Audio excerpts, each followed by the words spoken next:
Thank you very much, Tunya. Well, we go to a story about a man who was able to infiltrate the police force and fool the system for 5 years, and a probe has now been set up to investigate the bogus policeman and is now set to visit Rift Valley province just days after President Kibaki directed the police to unearth the real identity of the man who has taken part in police operations for more than 3 years.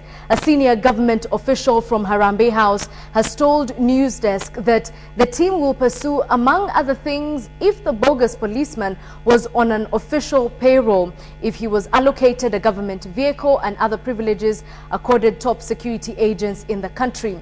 The team will also establish the link of the man the police force has denied is one of their own with other senior policemen and government officials. Now, the fake policeman has since been charged with robbery as well as impersonation.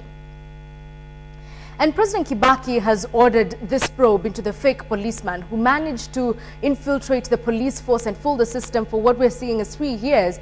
But how did he manage to do this? How did it go unnoticed for so long? And how many more are impersonating police officers? Well, these are just some of the many questions the probe is supposed to answer. But will it?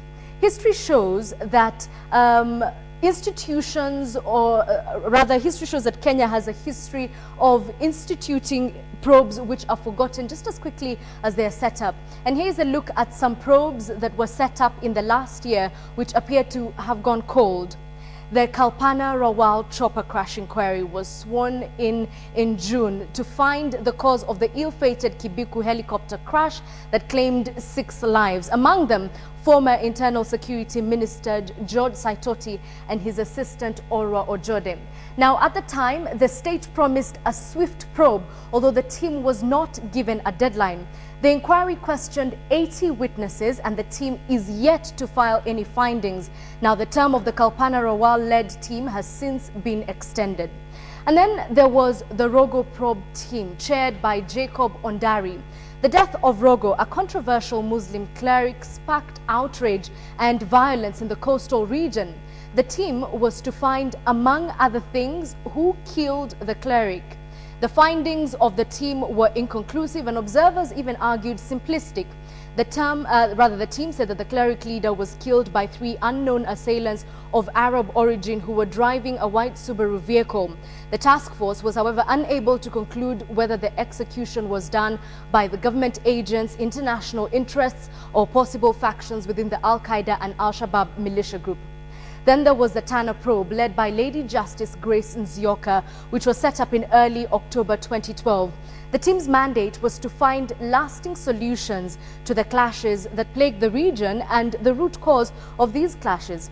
A month after it set up a month after it was set up in December 2012, the Judicial Commission cancelled the team's retreat to compile its report after fresh clashes erupted in the area.